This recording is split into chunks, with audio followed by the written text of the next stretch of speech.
Welcome to episode 153 of the Whatnauts review show, where each week we pick a story and we talk about it.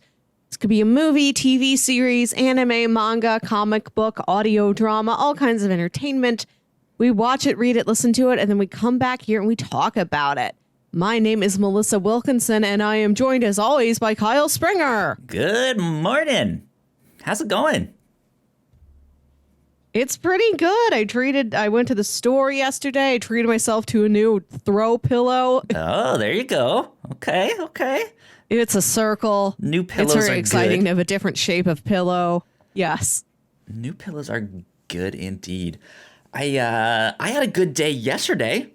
Got a lot of work done. We typically record crossplay in the afternoons, but we did it yesterday morning because we had a guest on the show all the way from London. So Wow. yeah, we had to wake up early in the morning, and we recorded at 10 a.m. So that was good. And then that night, we cooked out some burgers and made some s'mores. So it was a good day. S'mores. Oh, yeah, s'mores are It's great. s'mores time again. Mm-hmm. Yes. Have you ever tried putting different candies in s'mores besides a classic Hershey's bar? We were talking about that. Apparently, when my roommate went to go get the supplies, they had, you know, like an end table thing with all of the supplies out there. Like, this is how you make a s'more. And they had Reese's out instead. Yes. Yes. And I was like, that makes sense, but I've never heard of that. This seems to be like I've a done recent it. development in the past like year or two that more people are talking about. It seemed to have been like a well-kept secret until now. Well, I've told people to do it, so I wasn't the one keeping the secret. You could do anything. You could use a cookies and cream bar. Yeah. You could use a Hershey's Gold bar. You could stick a wedge of Kit Kats in there. True. Maybe that's too much crisp, too much crunch, but you can certainly try it. Yeah.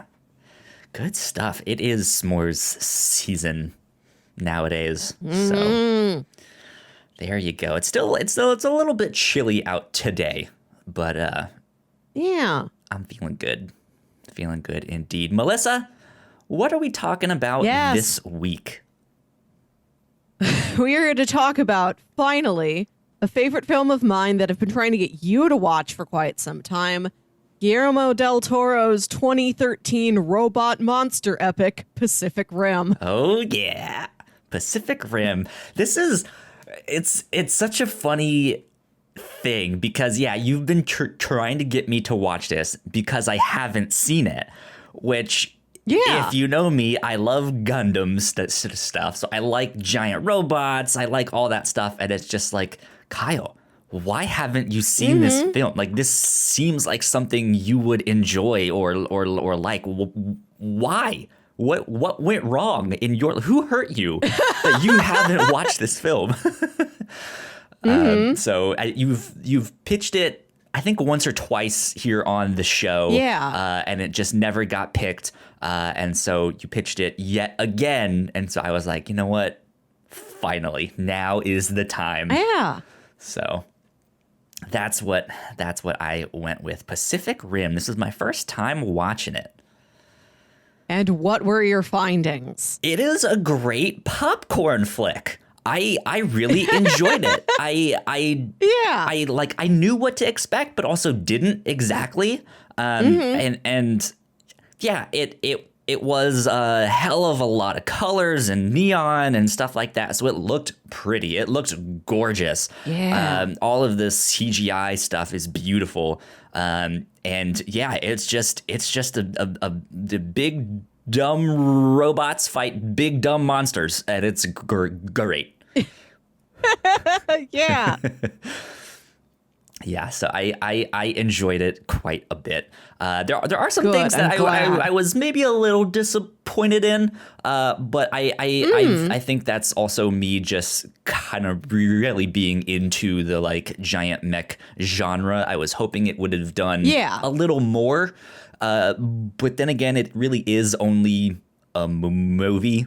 So it's like, well, I can see why they wouldn't have explored, or maybe some of that stuff was cut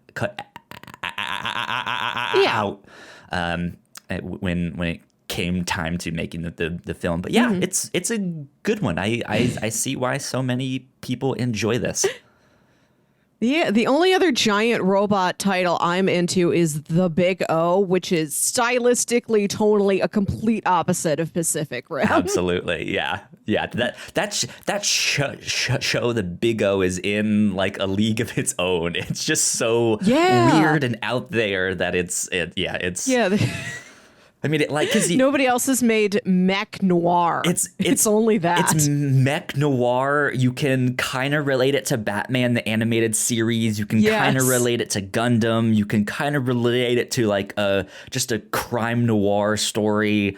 But then there's just like weird metaphysical, like philosophical stuff going on. It's strange, but we're here to talk about Pacific Rim. Guillermo Del Toro is the one that directed this. I really only knew Idris Elba from the cast of like, Idris Elba is in this one. I mentioned it to someone else and they were like, oh yeah, that film with Charlie Day. And I was like, I guess I don't really know who Charlie Day is, but yeah, he's in this. You've seen it, you know the meme where he's making the big mail wall trying to find out who Pepe Silva is, and he just shouts about spaceships in the Lego movie. Yeah. Like I'm familiar with him, but like it was strange to me that was instantly the thing that they attach onto. Like, he's very memorable in this. That Charlie Day movie, Pacific Rim. And I was just like, I mean, I guess like. So yeah, it was good. It was fun. It was fun indeed. Melissa, why is this one of your favorite movies? It's so fun and it's so optimistic. Like, it is a movie set in apocalyptic times. Sure, yeah. And as Idris Elba says, this was a line they put in all the trailers, they are canceling the apocalypse, and spoiler alert, they do that. Like, I like how this is a movie about a unified global front where everybody's got the same goal. It's this otherworldly goal. It's kind of like the world that Ozymandias imagined. Like, we're going to have this otherworldly goal, and then humanity will unite to fight against it, and we will be better because we aren't fighting each other. I dig how positive it is. I dig that, spoiler alert, happy ending. I feel like it's okay to spoil it because that's the selling point of this movie for me. It's sort of this grungy, disastrous sci-fi that is not dystopian. It ends up not being a dystopia. Yeah. Which is rare, a good rare treat. Indeed. It was interesting to see the like visual aesthetic of this film. I've seen GIFs and stuff, so I knew what it looked like. But now, like, actually getting to watch the movie, it was both more than I was expecting and like exactly what I thought it was. Yeah. To all of the like UI of the technology and stuff, all of the neon lights is overwhelming in this film. It is nonstop, and it is particularly bright and colorful. Yes. Whereas I think if you go to other like cyberpunk kind of looking stuff, it is maybe a little more darker or not necessarily monotone, but they don't use as many colors in as many scenes. Which is something, watching this again last night, I realized is a major factor in why I like this movie so much. It's just so well lit. Like, there aren't very many shadows.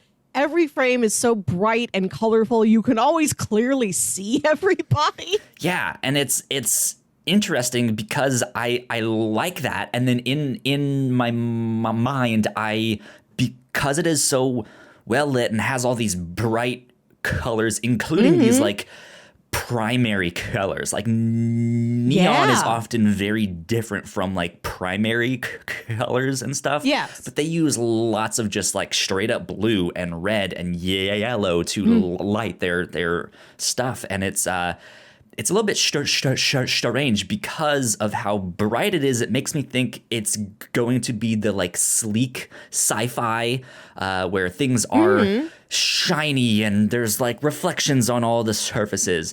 And you get a lot of that. But you also get the like real grungy, like hands in the dirt sci-fi. Like we're building a giant robot, and I'm the blue collar worker making it, right? And there's dirt on my face and stuff like that. And it's this interesting mix because usually sci-fi does either or right?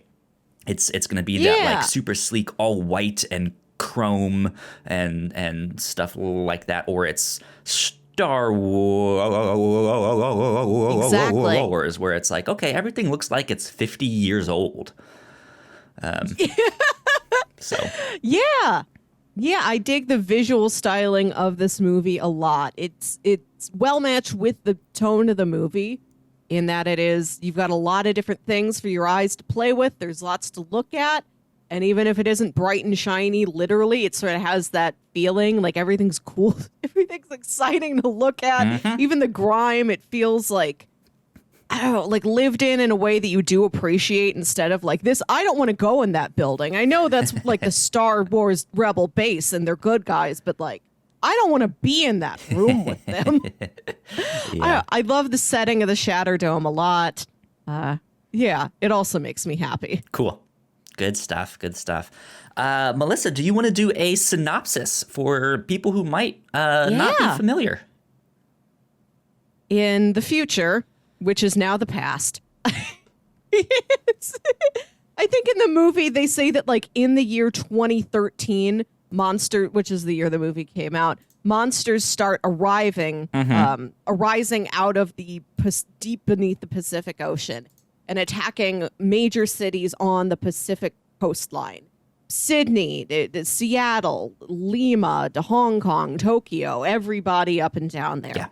And it's our movie starts in the year 2020. Hey, there we go. At least we got out there without any kaijus. That's something I'm proud of. No kaijus last year. That we know of. The governments could be keeping it secret. And we're in a future where, again, which is the past. I keep thinking I'm still in the headset I was when I first saw this movie, and I'm like, it's the future. It feels like a future, even though it is the past now. Yep. Humanity has built these giant mech suits to fight against these giant kaiju after they realized we don't know why these guys are coming here, but they keep doing it. This is an ongoing problem. We need to have a solution.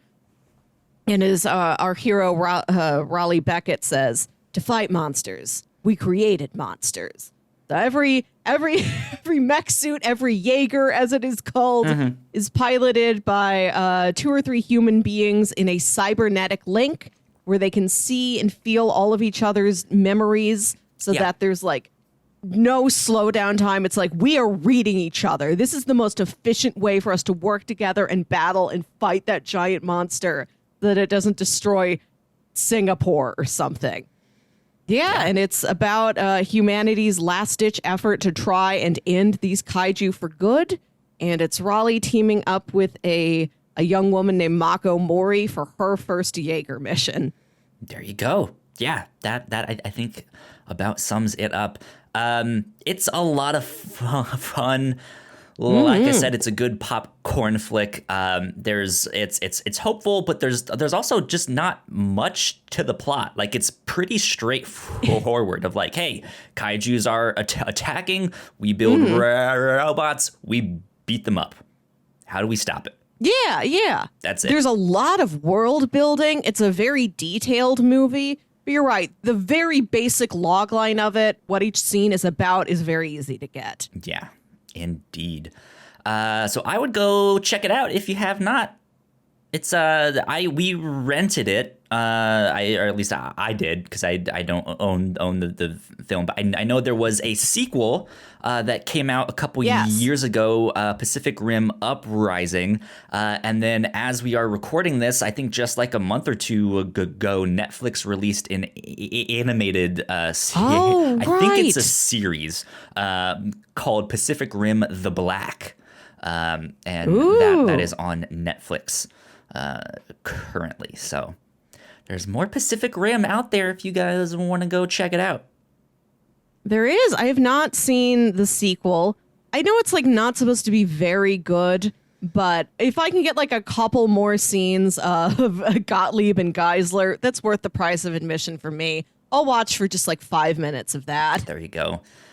All right, let's do a little bit of housekeeping and then we'll dive into spoilers and start discussing the film more in depth.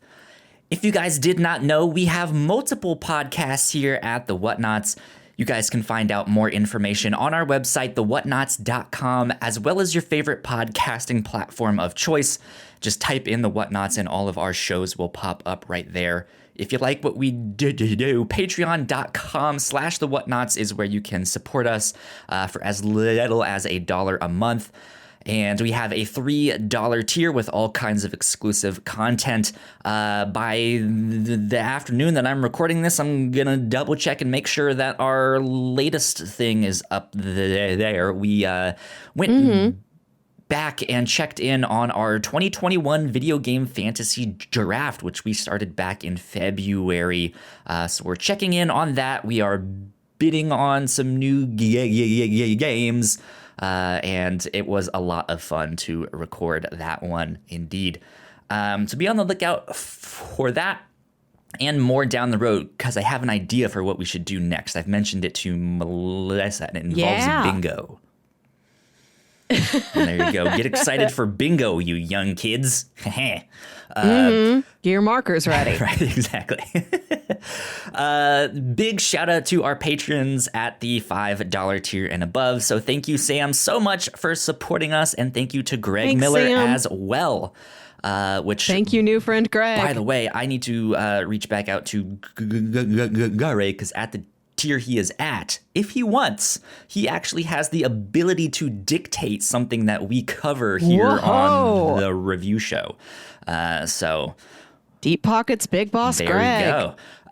So we'll check back in with that. If you guys like live streams, you guys can go follow us on twitch.tv/the Whatnauts. We are usually there each Wednesday night, Friday night, and Sunday afternoon. We record this podcast on Sundays, but for our live streams, I'm usually there playing Zelda, Breath of the Wild. So go check that out. But that, I think, is about it for housekeeping. So, Melissa, let's get into spoilers. Even though I already said they avert an apocalypse, but we don't know how they avert an apocalypse. Yeah, you guys don't know that yet. You don't know the relationship between all the characters and how they set up the sequel and all of that stuff. You don't know yet. You don't know. Okay, where do I want to start? I think I'm gonna start with maybe some of my disappointments, so we can just get those out of the way.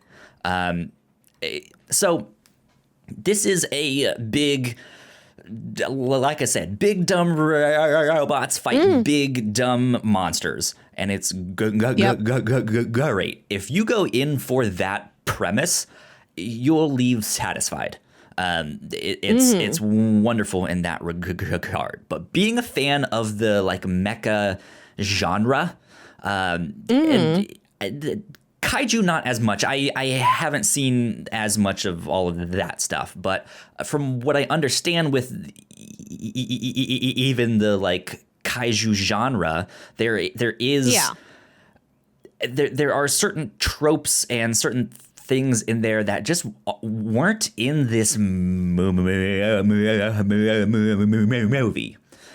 For mechs, especially Gundam, those shows have a very anti-war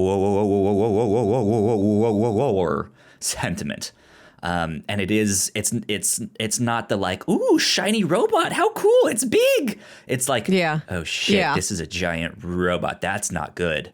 This is bad. What has humanity done?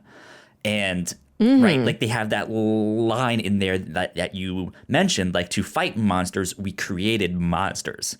But then they don't really go about saying, like, how are these things monstrous? What is so bad about these things? I think just in that they're large and unnatural. They're large and in charge. Yeah. Yes. And that is something that's usually covered in the mech genre of just like the realities and the tragedies of war. We got a little bit of that with, what was her name? Mako, right? Yes. A little bit of that with her story. But if this, for example, had been in anime, it probably would have gone more into her story of just like the realities of that. And so I was hoping for more things like that, and I didn't get them.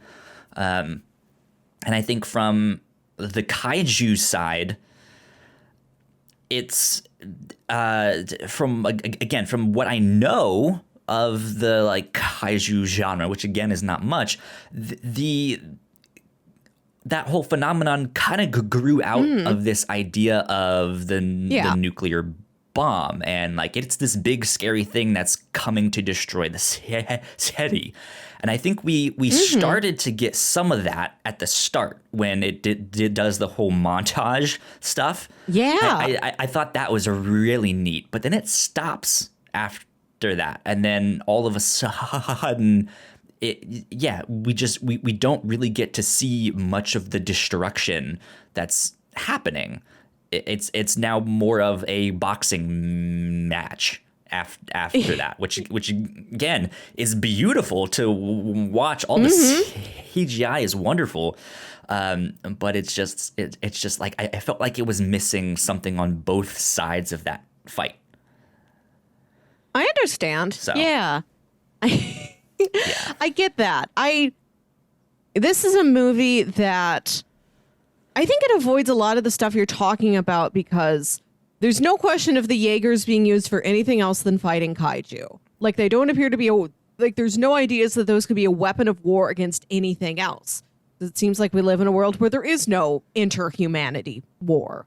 You know, there's people who are upset with the government for trying to build, like, what if we build a coastal wall, just a giant wall, and we'll just box those kaijus out. They won't be able to get in. There were some really funny moments with the wall of just like how things work in that world. We'll circle back around. Yeah. to that. Man. Okay. Yeah, like there is some discourse among the humanity, but this is a very interpersonal story. We're following like an immediate group of characters who are just focused on survival. Like, there's not room in their lives right now for larger philosophical issues about what will become of humanity after these events. They're like, we just got to get these kaijus out of here. We have to understand them, learn what they're about, and get them to go away. And that's all we can focus on, is that and our, like, immediate familial relationships. Like, we can't think on a global scale right now. Yeah. It is like... It's not necessarily mixing genres, because they're both so similar that it's just like, well, yeah, they're both right there. But yeah, like I think at the end of the day, it is just it's a spectacle, and it's just like you're supposed to watch it for that, of just like let's just watch these things fight. Like, let's just be in awe of these things going at it and punching and fighting. And I think because of that, it has to cut out a lot of that stuff that I was kind of disappointed to not see. But I think it does it in a good way. Like, I personally might be a little disappointed, but what I got was also very good. And so I'm not like, I don't necessarily feel like, oh, there was this big hole in the middle of the film that like something was wrong. Now I release the Del Toro cut. I need to see the there's nothing like that. But I also think this story could have been a million other things. Like I feel like I feel like Mako could have been the main character. This could have been her story. It almost is, yeah. Almost. She's like a very close second lead to Raleigh. Raleigh's just the one we meet earlier. Yeah. And for Raleigh, too, he is what we would call the main character or the protagonist, but it's also not really his story at the end of the day. Yeah. And it's not Idris Elba's character. Like, it's not his story necessarily. There is this like budding romance between Raleigh and Mako, and it's not a romance story. Yeah. And it's a friendship story. It's explicitly like just a deep platonic friendship story. Well, there's that one scene at the end that like James Bond-esque where they just like hug each other and rest their foreheads against each other. It's a very intimate moment. Yeah, you can it is see there's intimate, but it's platonically intimate. Yeah.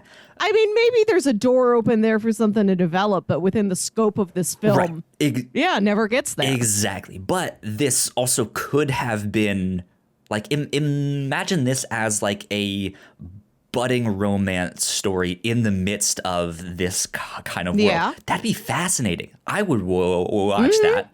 That'd be incredibly interesting. But it's not. Like that's not what we got. This film very much knows what it wants to do, and it did that. Yeah, and I think that is a strength of the film there. So that's kind of my disappointments in a nutshell. Of like, it could have been this, it could have been that. We didn't get any of those things. It doesn't really go down some of the tropes of the mecha or kaiju genres, but instead it's just this fun popcorn flick. It's a feel good action movie. Yeah, like I watched this movie and I feel better, and I feel like if it touched on some of these issues you've talked about that Gundam focuses on, it wouldn't have that same emotional resonance with me. Like, it wouldn't be a movie. It would be a movie I would still intellectually appreciate, but I wouldn't turn to it in times when I need comfort. Right. I think that's what the movie wanted to be, was comforting. Like, we're not going to talk about the larger issues. You're going to watch like two scientists yell at each other.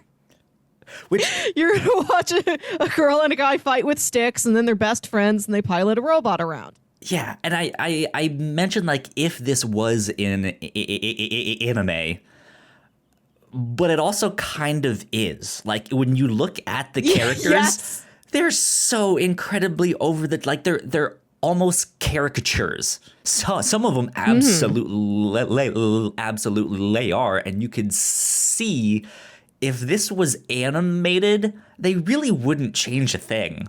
Like, no, this would be those characters, especially Charlie Day's character. Like, he's bananas. Like, what is going on with him? What's the guy he goes to? What's that actor's name? Hannibal Chow. Perlman, right? Is that him? Is that Ron Perlman? Yeah, Hannibal Chow. Yeah, and he talks about how he took the name from his favorite historical character and his second favorite Szechuan restaurant in Brooklyn. You can just see him in animated form. Like that, he is an anime character. And I think because of that, it makes the movie fun to watch. It was also Guillermo Del Toro who did the Hellboy movies. Am I correct? Yes. It reminds me a lot of that. It like there's a lot of richness in the detail of the world there, and just like the clothing and the like stylings of their fashion and stuff like that. I love the outfits in this movie. Yeah. Okay. Yeah, it's absolutely like the last thing I was gonna say is like, in a weird way, I would maybe put this up there as like a double feature with Attack the Block. Because that was one of our comments with Attack the Block is like, this is such an anime. Like, it's a live action anime. Like, like that's just what it is. And this is almost that same thing. I think you could put these back to back and it'd be like, yeah, that makes sense. That fits. So there you go. Yeah, when I first saw this movie, I had a lot of fun. Like, this was a movie I really loved from the beginning. My only disappointment was that we see those other Jaeger pilots who are the Chinese triplets who pilot Crimson Typhoon and that Russian couple that pilots Cherno Alpha. Like, those guys seem so cool. And then they like never say anything. Yep. We just see them around and they die later. Right? Like that's the thing. Again, if this was an anime, we would see a little bit more of them. We'd see a little bit more of the training academy where you know they build these relationships up, and it's just like that didn't make it into the film. It knew the story it wanted to tell, and it didn't include them. So. And I saw this movie with my older brother, who's much more into action movies than I am. Outside of like superheroes, I really don't get very much into like the action genre.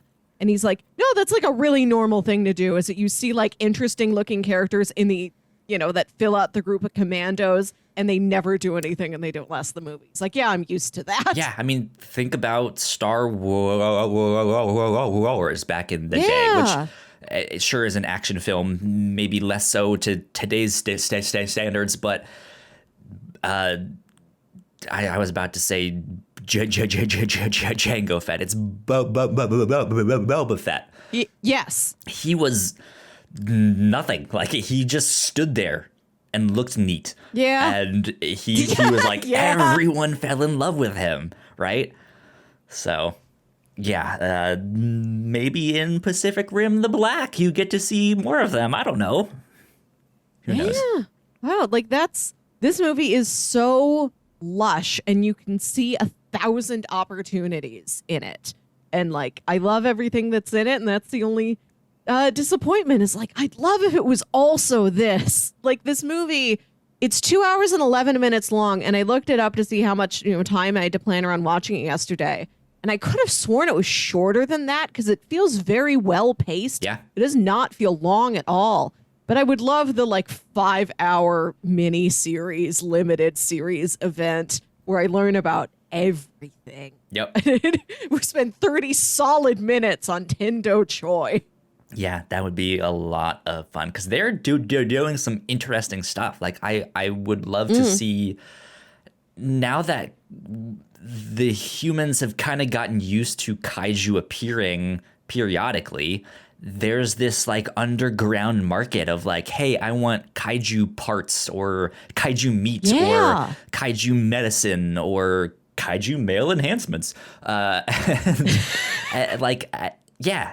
that stuff is fascinating. Like, how has that changed the rest of humanity? The ones that aren't pilots and aren't in the military. Like, how has that changed things for them? We don't see any civilians in this movie. It's entirely the people who are like in the business of fighting kaiju. Yeah. We've got we've got the scientists and the pilots and the technicians, and then we only get as far out as Hannibal Chow, who's the dealer of the kaiju remnants. Yeah. I want to talk about what's this character's name? Let's see here. Stacker Pentecost. Marshall Stacker Pentecost. What a great name. Played by Idris Elba. So he I think was an interesting character, right? Because he is the like hardened, like, hey, I've been there and done that, but now I'm the general. Like, I'm the one with experience. But he has this thing where he keeps taking pills. Did I miss it? Did they explain that? Yeah. Yeah, towards the end, he says that he was one of the first Jaeger pilots And in the early days, like they were worried about just, can we build these things to fight? Like they weren't as worried about pilot safety. And he was getting all this radiation. And like he had to do some fight where like his co-pilot died and he had to finish the fight himself. And it took such a tax on him that he's got this biological, like he's sick, he's dying. That's why he keeps getting nosebleeds and taking pills. And he tells Raleigh, if I step back into a Jaeger, I'm dying. That experience is going to overload me and kill me. I gotcha. Okay. I must have missed that somehow, because I saw that. I didn't think much of it at the start, but they do, like when you first see him take that pill, they linger on that. Like they make sure to show you that he is taking these pills. And then there's a scene where I think he's taking another one and you see his like finger or something, and then his nail is like falling off or something. And so you're just like, ooh, okay, that's weird. Something is happening. And then Charlie Day's character does this thing where he like mind melds. He has his brain blast with these kaiju. And he also starts to have very similar symptoms. He starts to have, like his eye is bloodshot, and it looks like there is some kind of internal decay, right? Of like something is happening, it's not good. And so in my mind, I was like, oh shit, they've done this before. Like Idris Elba has like mind melded with one of these things, and he knows some of their secrets and he's not saying. And then, I guess I just missed it and was just like, they never talked about that, huh? But I guess they did. So no, it's radiation sickness. And what happens to Newton Geisler is that he does the mind meld with a kaiju, which is the same thing that the pilots do to each other. Right. And due to the Jaeger. And the reason why you have two pilots, or in the case of the Way triplets, there's three of them. And they've got a cool 3-armed Jaeger. Yeah. And like one of the arms is just coming from like below the other arm. It's real lopsided. I think that design is fascinating.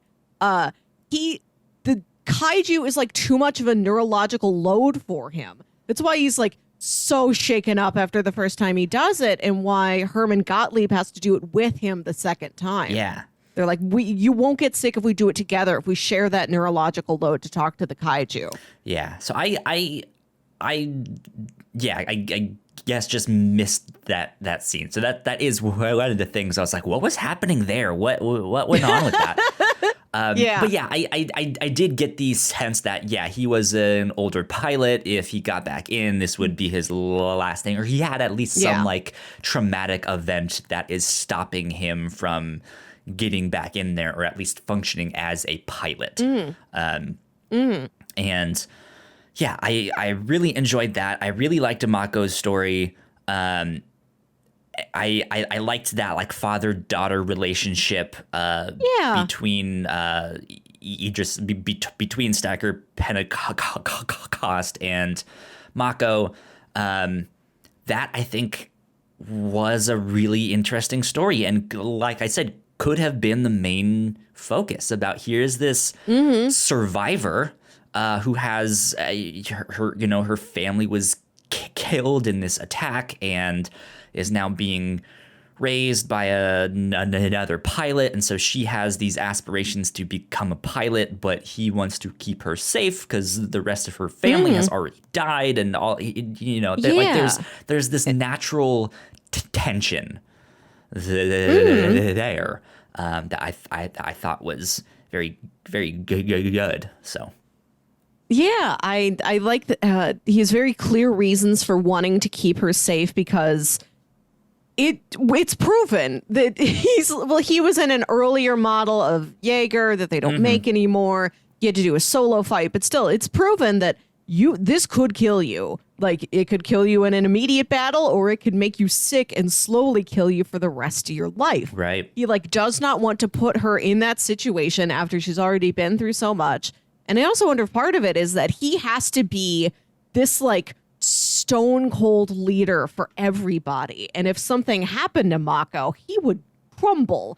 And I think he may be worried, what kind of leader am I then? Like, I can't put myself in a situation that vulnerable because the people need a leader who is not vulnerable. Yeah. Yeah. So I feel like it's the thing where he really, really wants to get back out there and pilot, but he can't. And so I think, yeah, he's then turning to, okay, well, let me just help Mako survive. If I can do that, then I have proven myself useful or successful or something.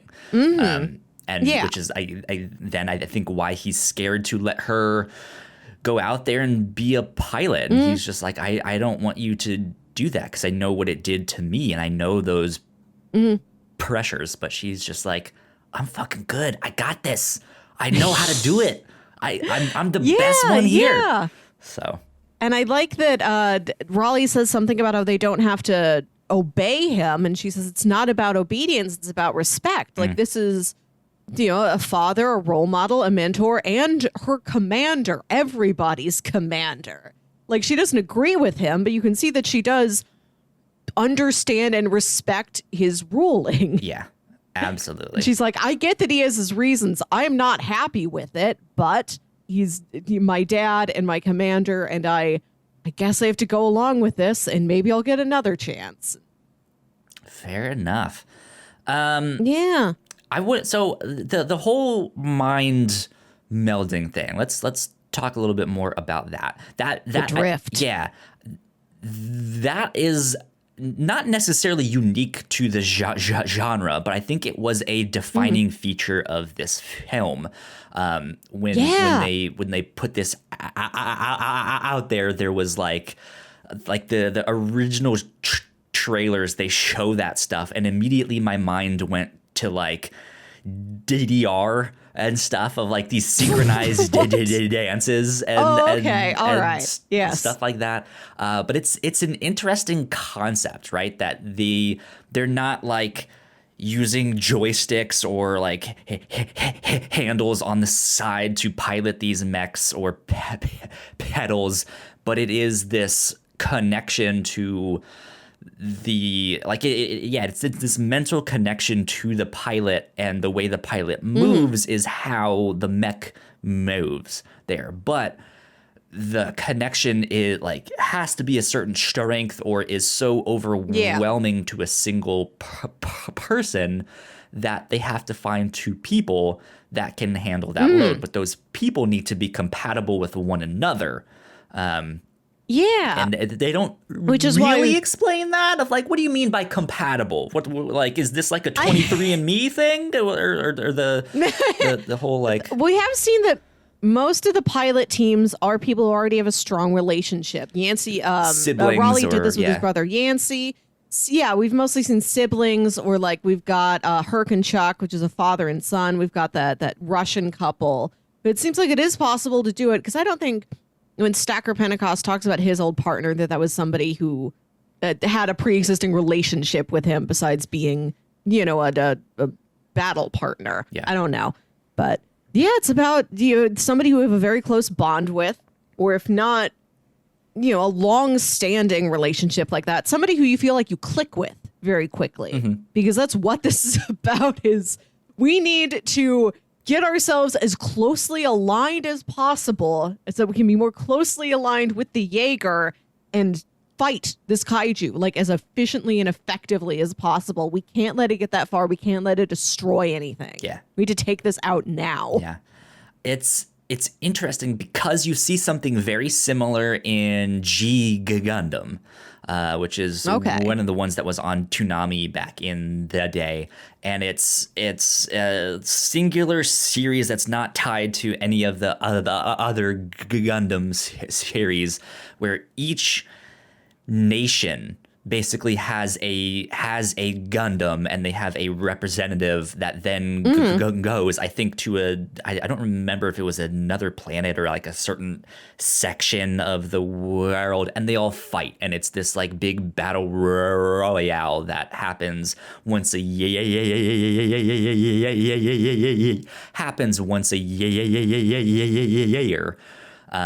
And they have a thing where, yeah, like you get in this suit and it's the movements of the pilot, like the physical movements of the pilot inside the machine is what the machine does then. And then in a more recent Gundam in Iron-Blooded Orphans, they are seated and using pedals and stuff like that, but Gundam pilots have these like spinal implants where they can like plug things in the back, and it has a heightened connection to this machine. And then even in Neon Genesis Evangelion, there is this idea that like the mechs are kind of alive, and they like you are kind of meshing with them. You have to be compatible with this machine, and you have to work at that and maintain that connection. But yeah, I thought this one was neat because I think in most mecha stuff, like that is a very traumatic experience of like connecting with this machine or this monster in some way. So yeah, they solve that kind of by being like, what if there's more people to spread that load out on? And I think that was a neat way to do that. My one gripe with that is more of the way they depicted it, in that they were often moving faster than the mech was moving.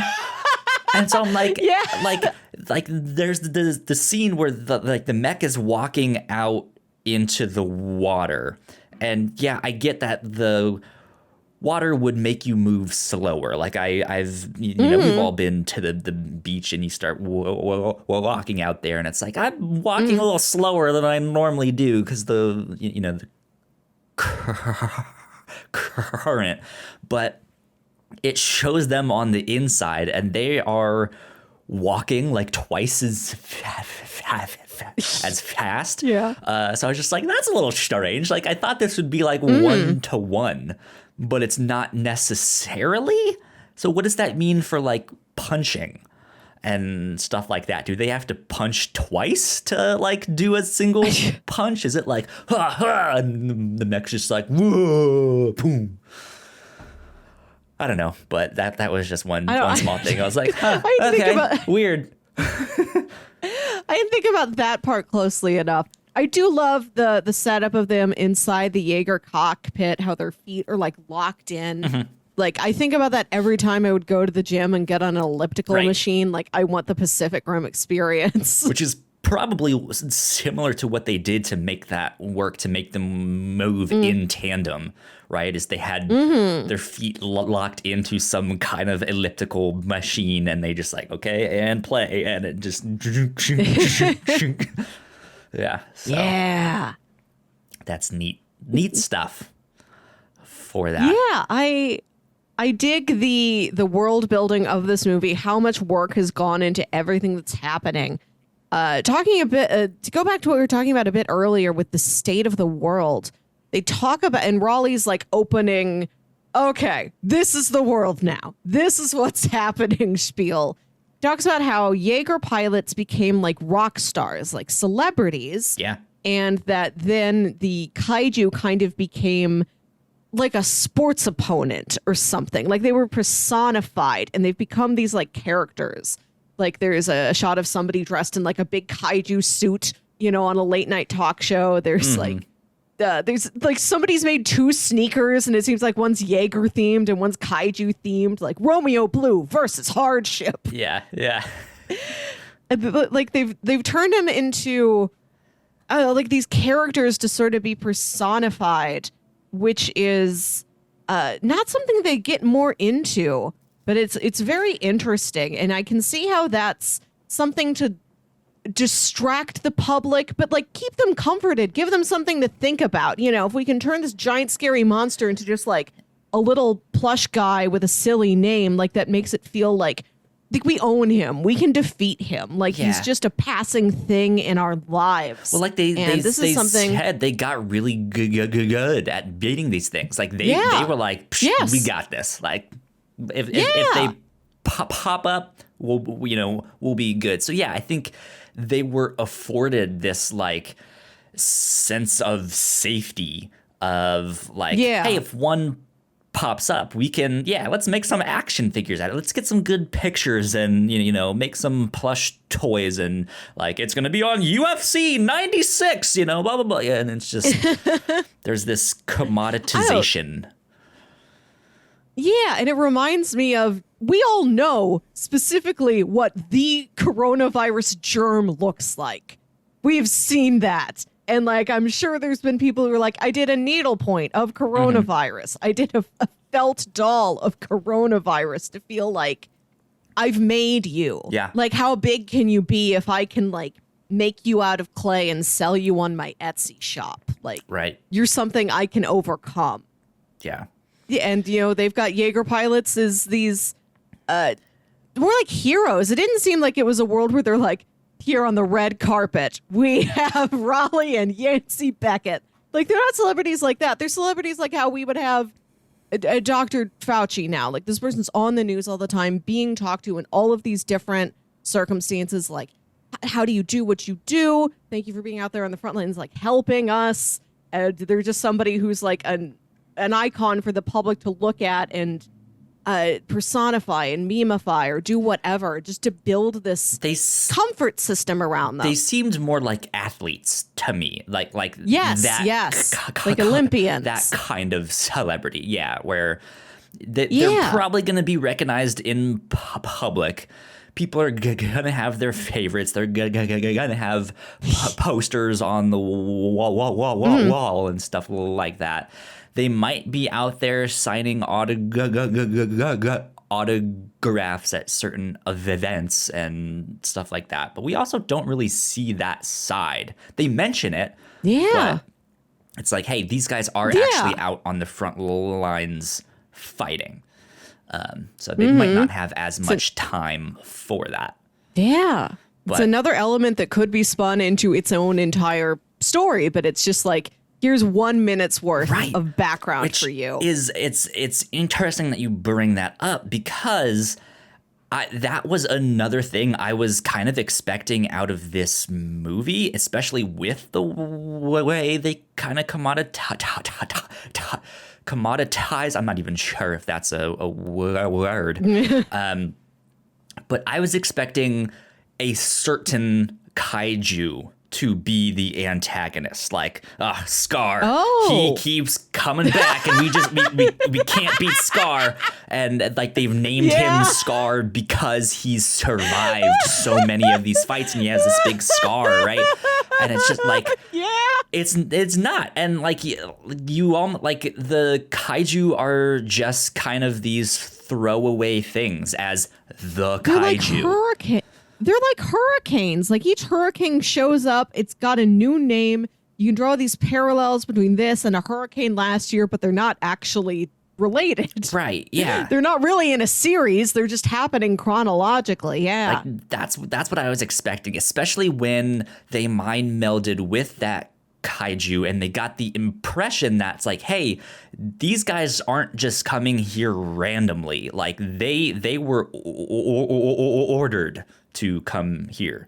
Something we don't explore all that much. That means there is someone in charge, there who is like, okay, an attack, go now. You, Jim, go attack Earth. A kaiju named Jim, man. Okay. Wow.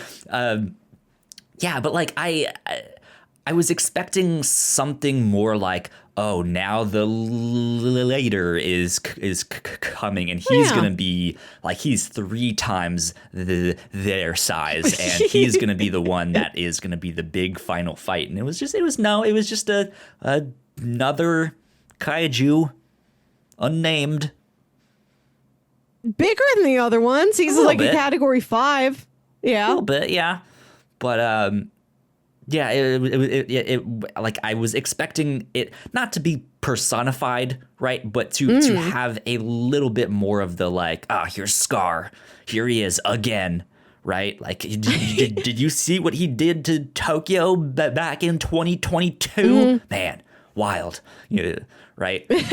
I think for them to know which one is the, like, they don't know which one is the leader. That's one of the threats that they're living under, is we really don't understand kaiju. Like, we can do these biological studies on them and these mathematical models. Like, I think Gottlieb's talking about how we're due for a dual event soon, the way these patterns have been going. Like, we're gonna have 2 kaiju at once soon. Like, they don't know when they're taking out the leader. They don't know when they're taking out like the omega of the kaiju. Like, they're like, it's just another one. We just have to keep fighting it. We don't know how much bigger they get. We don't know how much smarter they get. They're just here. They're always here. We have to just get up and punch them down in a loop every single time, over and over again, until they stop.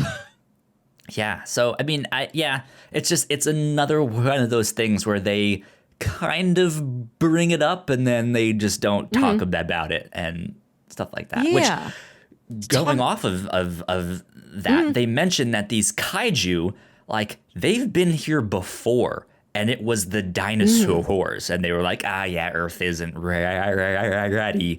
And so I guess something that they didn't mention that, in my mind, I think I would have maybe at least brought up in the writer's room is like, hey, if these kaiju are so difficult to like do the mind meld with, what if we get their ancestors, right? Like, some of the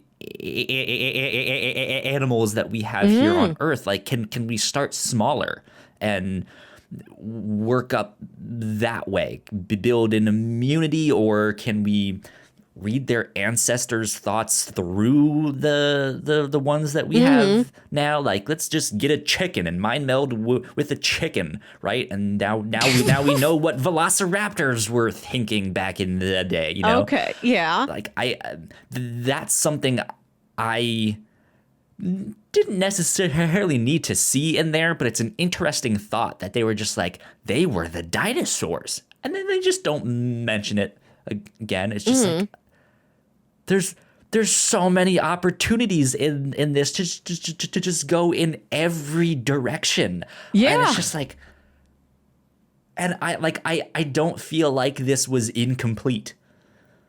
Yeah. I don't know how they pulled it off, but by God, they did. To talk about the personification of the kaiju, a moment in this movie that sticks with me is when we meet Newt and he's like covered in tattoos. And like Herman calls him a kaiju groupie. And he's like, yeah, I got this tattoo to represent this guy. He's one of my favorites. And like everybody's sort of like rolling their eyes at him. Yeah. And Raleigh is the line where it's like, yeah, you don't want to see those things up close. Like I like that everybody looks at Newt and they're like, you're in as rough of a situation as we are. This is your coping mechanism. We see that, and we'll make fun of you. We'll roll our eyes, but like, we can't really tell you to stop your coping mechanism to get through an apocalypse. Yeah, I think he's so much of a fanatic in a good and bad way. Like, he's in a helpful way, ultimately, yeah. Right, exactly. Like, yeah, he is a fanatic that he's getting tattoos and stuff, and that's maybe a little weird. It's like, why are you idolizing these things? That's strange. But like you said, at the end of the day, he's really just wanting, like, he's fascinated he's fascinated by them and just wants to study them so that he can help out and be like, hey, let's beat them. and stuff like that. But yeah, he's dedicated his life to studying them and just being like, this is it. This is me. I'm going to know everything about them. Oh my God, you got the parasite. Those don't live. How did you get that? What, you know? It's wild. You said life's work. I think at the time, I think this movie takes place in like 2025, and they mentioned that this started in 2013. So these are all people that were on completely different pathways in life, and then like 12 years ago had to take a sharp pivot. Right. And there's like no going back to whoever they were before. Yeah, it's kind of fascinating. I did like the dynamic between him and I don't remember the guy's name, his other partner. Herman Gottlieb. I know everybody's name. I know every Jaeger's name. I mean, you know me, I'm terrible with names, but especially in this, I don't remember any of the names for all the Jaegers and stuff like that. But yeah, I think they were another odd couple in the movie that was also caricatures, and I could see them absolutely being the comedic relief in the anime of this. Fascinating stuff. I love them so much. I love that Gottlieb is such a cartoon of like an old man. He reminds me of my like old writing professor I had in college, who's like in his 80s and shuffles in every day with a cane, except if he was really high energy and manic and fussy, instead of just like, read this play and write me 500 words about it. Write me 500 words. Right? Like, Gottlieb, he's such an old man. He's an absolute old man, but Bern Gorman's like 36. It's so funny to me. He's the like 36, like young 30s-ish. Yeah. That feels like he's 13, which is absolutely me, as I have all my like Power Rangers action figures behind me and Street Sharks and stuff like that. He feels like both a private schoolboy and that private schoolboy's headmaster. Right, yeah. I love that they've literally done like the sitcom tape line through the middle of their laboratory. He doesn't want anything to do with Newt. He's so frustrated that he has to work with him, but then at the end he's like, I'm not going to let you mind link with that kaiju alone. I'm going to do this with you. And Newt like holds out his hand for like a hand clasp, and he can't figure out what to do with it. It's just them like ambiguously slapping hands together for a couple seconds. Funny stuff. Speaking of funny stuff, I mentioned I would circle back around to some of the logic in the way the buildings and giant wall works. So this isn't funny in like a haha good joke way, but just like they didn't really think this one through, huh? So the world is trying to build this giant wall to like keep the kaiju out. Like there is this like portal where they are all coming from, and so they're like, maybe we can like wall it off or at least protect the borders of our countries. And that thing just walks right through the wall like it's nothing. It takes it an hour. It just like it's like you've seen the like sports games where they have the like paper like thing where it's like go Rams and it, like they just run right through and it tears. That's what that thing is to the kaiju. However, when they're in the city fighting, you'll see the jaeger toss it into a building, and the building is totally fine. It just like stands up. There might be like, okay, like the top floor got all messed up and the windows got smashed out, but they built that building better than they built that wall. Like how have they not just a row of buildings? Just make a bunch of skyscrapers and they'd be stuck. Like how does that happen? Like I said, it takes that kaiju an hour to break through that wall. it might be a different kaiju. Maybe it's more like a rhino with like a horn and it can like jut and break against that thing. And maybe the kaiju that Raleigh and Mako are fighting is a different type of kaiju who's not as hard and destructive. I guess. It's just, they're just throwing it against a skyscraper for 1 second instead of it consciously like battling against a wall. Like, I get what you're talking about. Yeah, there should be more. There should be like the Man of Steel level destructions happening, and there is not. I mean, don't get me wrong. There is a lot of destruction in these fights and stuff like that. But there was another scene where one of the kaiju just I don't remember if it was like a unicorn style horn or he had like a sharp part of his beak, but just pressed his horn through the jaeger like it was nothing. Just like this thing was a hot knife going through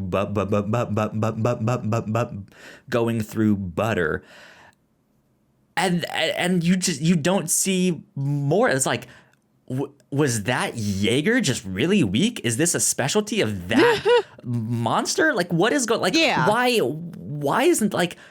They seem like they're not built to fight these things. If it can do that, oh my god! Like, like this thing had no problem at all with it, and it was just like, well, okay, I guess they're just not gonna explore that or mention it. That's fine. Yeah, I was just like, this is kind of silly. Yeah, like there's so many kaiju, and like I think we see 4 main Jaegers in this movie, and there have been other Jaegers that have been destroyed. Yeah.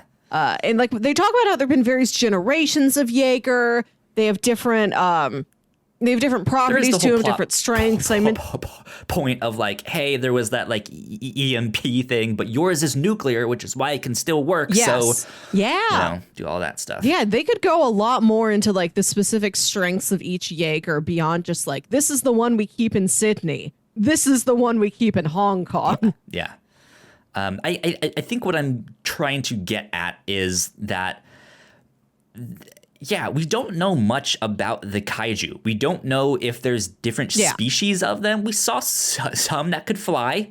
We saw some that could swim underwater and stuff. But like, does that, like, how different does that actually make them? Is their skin a similar consistency? Do they have like shielding skin? Like, are their bones really dense or something? Like, we don't know that stuff, and so it just it seems a little inconsistent when you see that, like, well, that one just walked right through the wall, but that one can't even knock down that building, and that one just cut right through that Jaeger. How does they fight that? Like, what's going on here?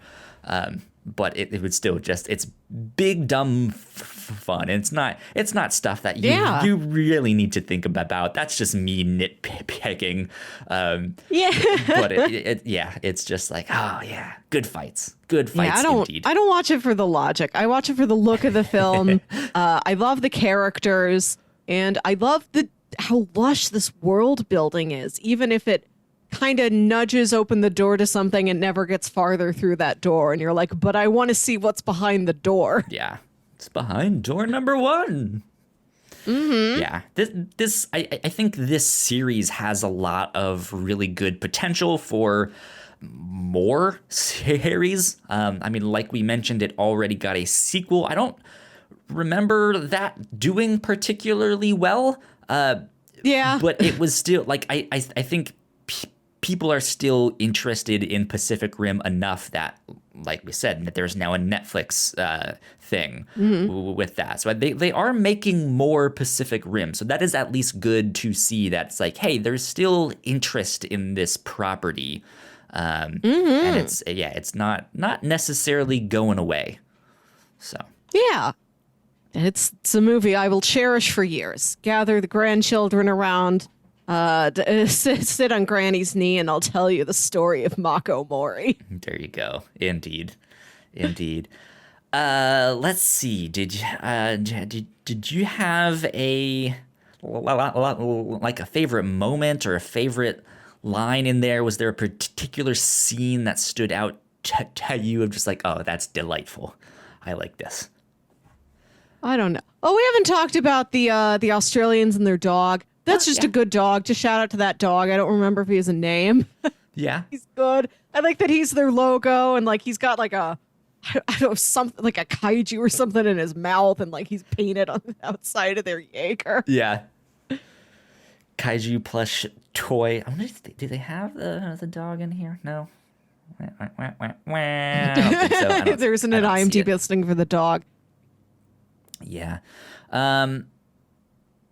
Yeah, I had a blast with this film. I think one of my favorite scenes of the movie was when, what's Charlie Day's character's name again? Newton Geisler. Yeah, Newton Geisler. That's where it is. I see it here. Yeah, just his childlike wonder when he steps into that like secret underground lab drug ring thing. I don't know. And he's just like, whoa. Like this, like he is a kid in a candy shop. And like I think that was a really cool, not twist, but a really good expansion on that universe. That was, I think, one of like that. They didn't need to go down that road. I think that road. I think, like we said, this movie is paced really well, and then plants a whole bunch of seeds for all these things that it could do. But this is one that they planted with, and then saw it kind of sprout. Of like, it's almost a B plot, but it's not, because it is also the A plot of just like, how do we stop these big monsters? But getting to see him in this candy shop, so to speak, right, was just like, oh, this is delightful. I like this. And I like that for being the shady criminal, Hannibal Chow is also pretty smart. And he realizes if you linked with the kaiju, it linked back to you. Like you mentioned yourself, it's all a hive mind. Right. So even if that kaiju's dead, the ones that are alive know to look for you. And like there's a kaiju attack and he gets thrown into this like underground bunker with all of these other citizens off of the street. And like he's like, it's coming for me. And it's one of the other people's like, yeah, it's coming for all of us. And he's like, no, you don't understand. It's coming for me. And then like we see everybody else's dialogue and subtitles because he's there in Hong Kong. And when the subtitles is somebody yelling, it's after the little guy. And they're like, push him out, get him out of here. And then that like fluorescent tongue comes to like get him. Yeah. That's a fun scene. Yeah, and you can absolutely tell it's like him trying to act as this like CGI nothing thing, because he's just in this like strange position of being like, oh God, what's happening? Entirely back. Yes. It's kind of silly. But like that monster, I guess gets distracted or something, because it like licks him and senses him, and then it's just like, all right, something else. And it's like, okay, that didn't really go anywhere. But that's, again, that's another thing. Like, they're looking for him. Does that mean they're smarter? Does that mean they know what we know about the kaiju? Who knows? Like, just something that they don't explore. And it's just like, huh. Many questions. Many questions indeed. But yeah, I liked that scene a lot. I didn't necessarily fall in love with his character, but I like him. He's likable, but he's just a little too much. I love a quirky scientist. I love a guy in the chair. Like Tendo Choi, I think is his name, is the guy with like the suspenders and the bow tie and like the rosary wrapped around his wrist. He's great. I love all of these very larger than life technical side characters in any story like this. It's what I aspire to be. There you go. The woman in the chair. Yes. There you go. I don't know if I have much else to say on Pacific Rim. It was a lot of fun. just beautiful. It is. Looked great. Yeah. Yeah, and like I said, I love the tone of it. I like how positively it ends. Like they do. Well, I guess they haven't totally done it because there's a sequel.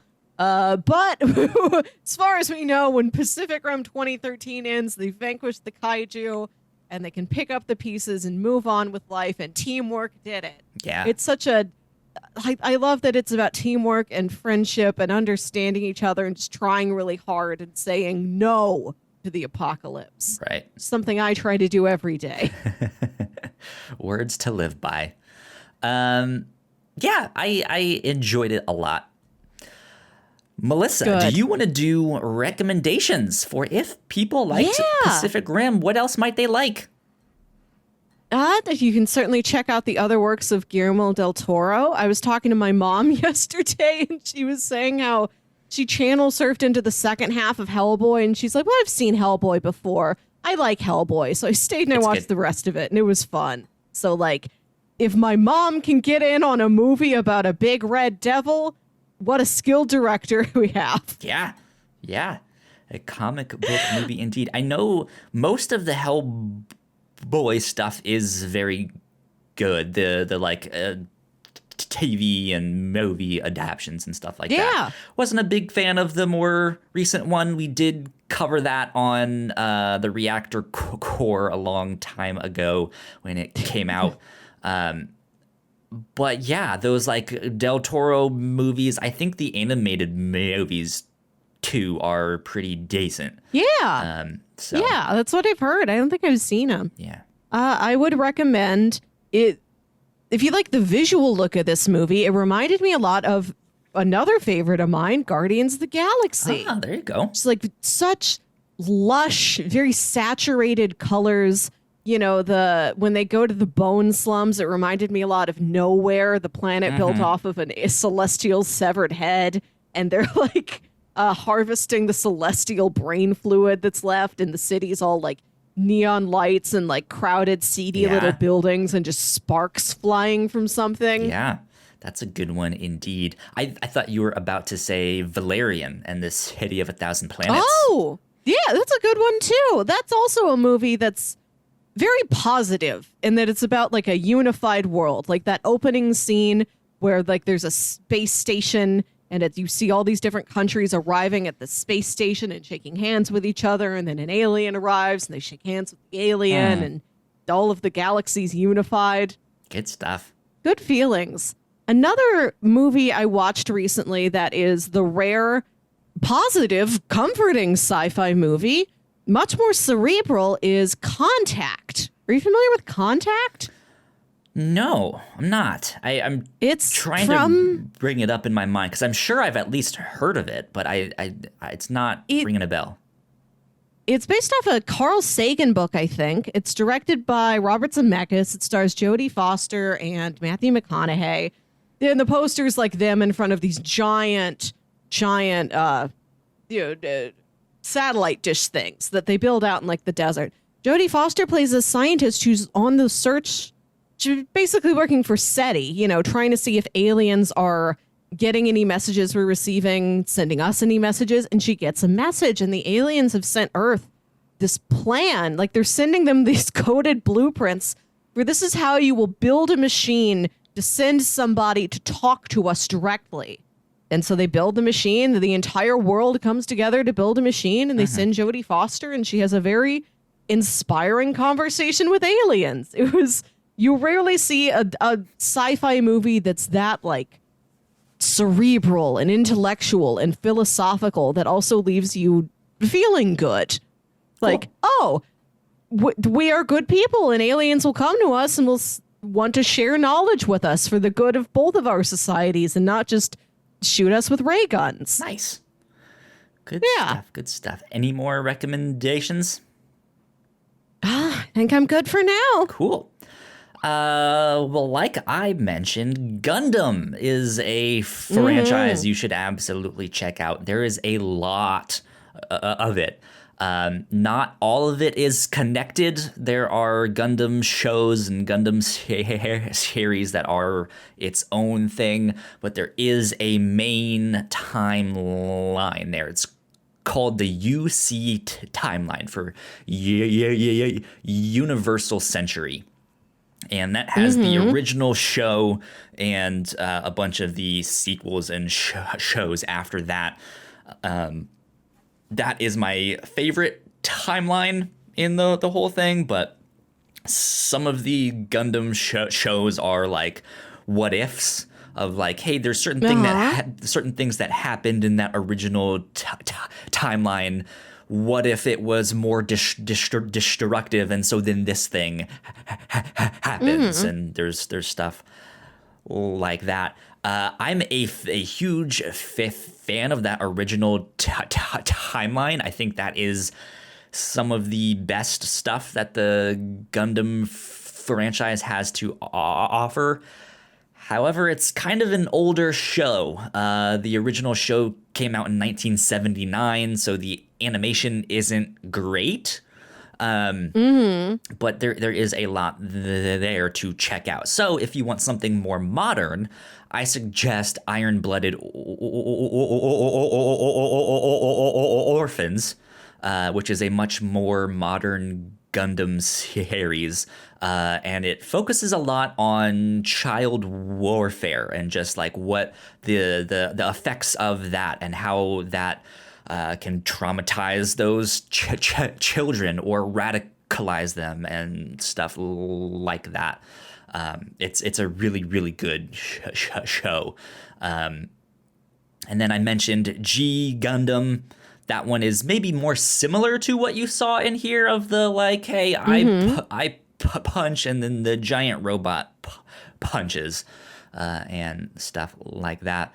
I also mentioned Neon Genesis Evangelion. That is absolutely one to check out. I highly recommend that show with a caveat.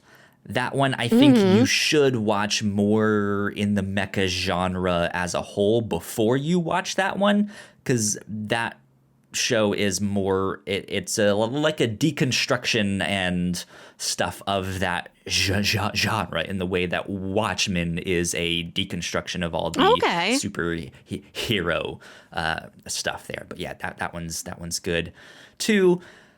I remembered something else I did want to suggest. Go for it. There's an audio drama called The Behemoth. It's a limited series. I think it was like 20 episodes, but they were all very short. They're like 15-minute episodes. It's the story of this giant monster. It's a very interesting take on a kaiju story. This giant behemoth arises out of the Atlantic Ocean, steps on land. People don't know what this monster's doing. It's just walking over and destroying all these things. They're so panicked. And they realize this monster's not trying to destroy anything. He's just moving, and he's so big that he destroys things in his wake. And the podcast is the audio diary of this high school girl who doesn't fit in her high school. She's teased. She's lonely. I think her parents are like going through a divorce or something like that. I haven't listened to this in several years. But she just leaves everything behind and follows the monster as it walks across the United States from the Atlantic to the Pacific. And there's all the stuff in the background about, the government trying to figure out, what do we do about this thing? It seems like it's really not that much of a threat, but we have no idea what it's going to do next. Do we just monitor it and let it happen? Do we try and destroy it just to be on the safe side? And then the news picks up, there's this girl who's following him. And then people start like leaving her care packages and things like that. And it's a really interesting those stations with water so she can, and keep running. Yeah, it's a fascinating, quiet, interesting little story. Yeah, listen to The Behemoth. That's a good one. That's a good recommendation. Yeah, I think that's about it. I did mention Neon Genesis Evangelion. If you liked that, the creator and director of that, I think semi-recently did a take on Godzilla, live-action Godzilla. I think it was entitled Shin Godzilla. Okay. the recent one, I think. But yeah, then there's all the recent Godzilla movies and Kong and Kong Skull Island and all of that stuff that's out there. And then just a couple weeks ago, we got the Godzilla versus King Kong is out there now. So there's plenty of kaiju stuff happening out there as well. So. This movie, I think I like Pacific Rim because it connects to whatever part of me really liked the 90s Godzilla movie with Matthew Broderick, which I can't recommend. I like it, but I have no idea why I like it. Like, it's something I think about a lot. I loved this movie when I was like 8 years old, and I've watched it again as an adult, and I don't understand why. It means so much to me, and I can't explain it. Sometimes you just have a soft spot for things like that. I don't think it's good, so don't feel like you have to watch it. I just feel like I should say for the record, this reminds me of that movie. Yeah, there you go. I think that's about it for recommendations for now. Yes. So let's get on to pitches. But before we do that, next week, here's what we will be covering. It is the end of the month, which means that we are continuing our coverage of our monthly series, which has been Halt and Catch Fire, the AMC original drama, kind of a period piece, mainly set in like late 70s. No, it starts in 1983. There you go. Early 80s, when the computer, the like PC computer boom is just starting. And season 4, they're just getting to the internet and been like, what if we invent the internet? So I'm excited for that one. That is what we will be covering this next week. And that is the 4th and final season of Halt and Catch Fire. So yeah, I'm real excited about that one. That's what we're doing for next week. However, I have pitches for the week after that, so we can get people excited for that. I have 2 comics and an anime. Okay. First is a comic. It is the Unwritten. That is what it is entitled, The Unwritten. And according to Comixology, it says, Tommy Taylor is the boy wizard in a series of fantasy novels that have become a cultural phenomenon. Their popularity has turned the real Tom into a Z-level celebrity. But when evidence calls doubt to the real Tom's existence, he's drawn into a literary underworld focusing on the ways fiction affects reality.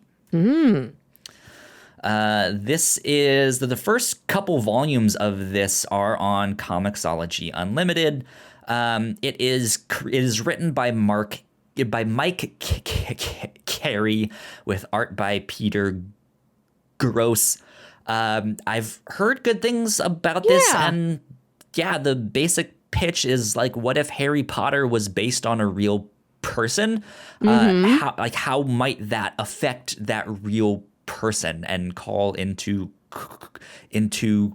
question his existence and stuff like that? Like how much of these stories are based on real things and stuff like that? Is magic real? Is the real person actually a character in another book? So who knows with all of that stuff? That is pitch number 1, The Unwritten. I wanted to read volumes 1 and 2. Okay. 1 and 2 of The Unwritten. Speaking of which, this reminds me, on the thing for Volume 1, there's a testimonial by Brian K. Vaughan, who is one of my favorite creators. He's been writing Saga. He created The Runaways, which is one of my favorite comics. He wrote on Lost, which is one of my favorite TV shows. He has a testimony on this book, which I won't read because that's not what I'm here to say. This past week, they announced a live-action Gundam show being directed by Jordan Voight Roberts, who did Kong Skull Island, and being written, the screenplay is being written by Brian K. Vaughan.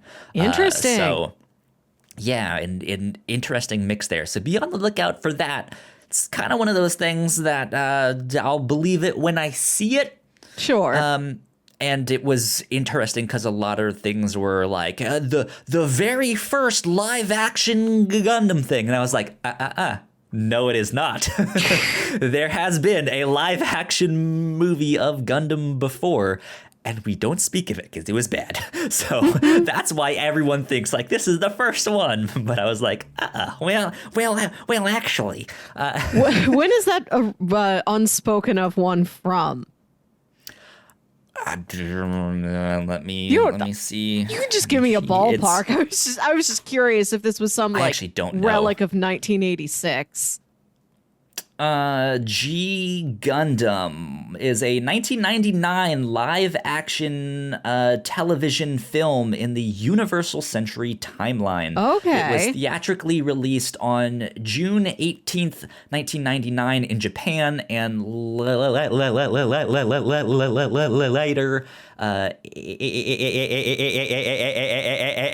aired on TV Asahi on December 29th, 2000. So late 90s, early 2000s. Yeah. And I have not seen that one, but apparently it was a very bad.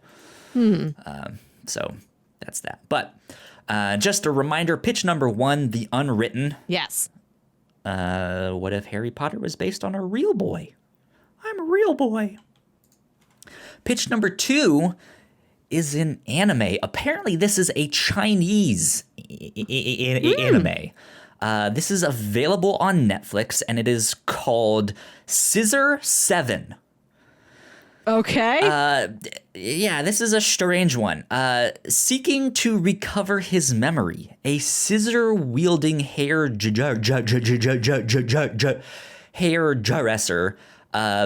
bungling quasi-assassin stumbles into a struggle for power among feuding factions. I think the thing on Netflix describes it as this guy is like a failed assassin or like flunked out of his assassin school. Wow. And so he's just like the worst of his class, but he sets up a hair salon as his cover, and the art style in this is very unique. It's very fascinating. It doesn't really like. There's nothing really coming to mind of what this reminds me of in terms of the art style, but it looks a lot of fun. Yeah. And I think I heard them say the F word in there once or twice in the like okay, I'll beware. Autoplay. So yeah, not necessarily a kid show, but I think it'll be a lot of fun. So Scissor 7, hairstyling assassin. Wow. Is what that one is. Pitch number 3. I think I've pitched this one once before. I don't remember. This is a comic book by Joshua Williamson. Let me see who's doing the art here on this. Open in new tab. Comixology says written by Joshua Williamson, art by Andre Bresson and Adriano Lucas. This is entitled Birthright. Okay. And it says, for the Rhodes family, losing their son was the most devastating thing that could have happened, but it couldn't prepare them for what happened when he returned, which is very mysterious and ominous. But it sounds like he got trapped in some like sword and sorcery realm, and I guess like became the prince or the king or something in that fantasy realm, and then found his way back to Earth. So now he is maybe this more Conan the Barbarian type character that has come back to Earth, and I don't know if it's like, I want to bring my family back, or like, now I am a king and so we must conquer Earth. I'm not sure what happens in this thing, but yeah, it seems like this interesting action adventure fantasy story. With that one, and I like Joshua Williamson. He's written some books that I enjoy. So I've heard good things with this one as well. So pitch number 1, The Unwritten. Pitch number 2, Scissor 7, and pitch number 3, Birthright. And for Birthright, I wanted to read the first 3 volumes, because that's all that there is on Comixology Unlimited. There is more to the series, but I was just like, it's the first 15 issues. Why not just read all that they have? For The Unwritten, I wanted to read the first 2 because that covers the first 12 issues.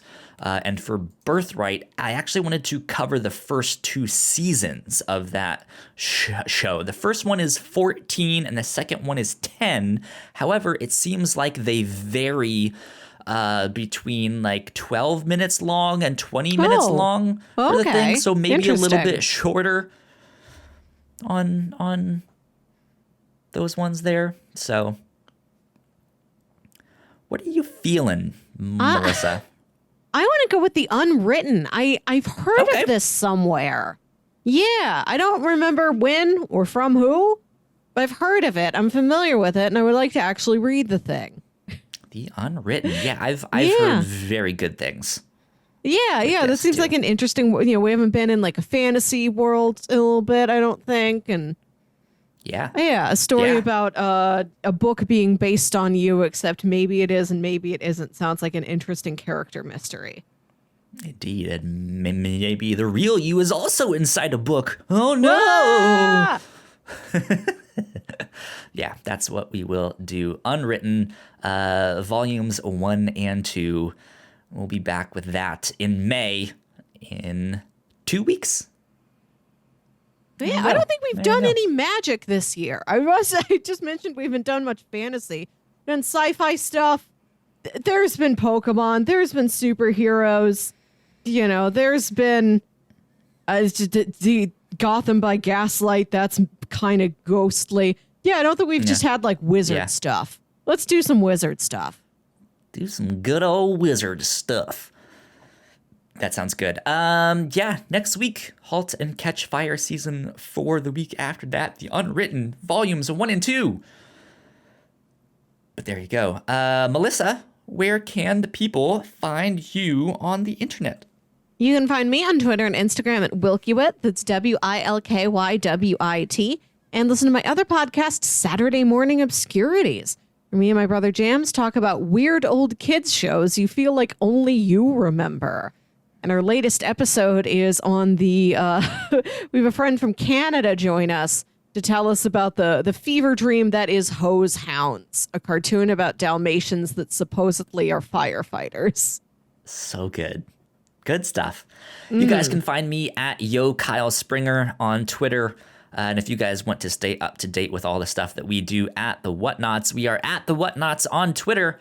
Let's go like, share, subscribe. You guys know the deal with that. So we are pushing ever closer to 150 subscribers on YouTube. We're almost there. I think we're at like 142 or something. That's so very if you nice. haven't subscribed yet, that would be wonderful to help push us there. If you have some nice words, please go rate and review. That helps us out a ton, especially since we are smaller creators. We would love to get our show out in front of more people. But yeah, I think that about wraps us up. This has been number 153. 53, yep. Yes, 153 of the Whatnauts review show. We will see you all next week. Bye. Bye.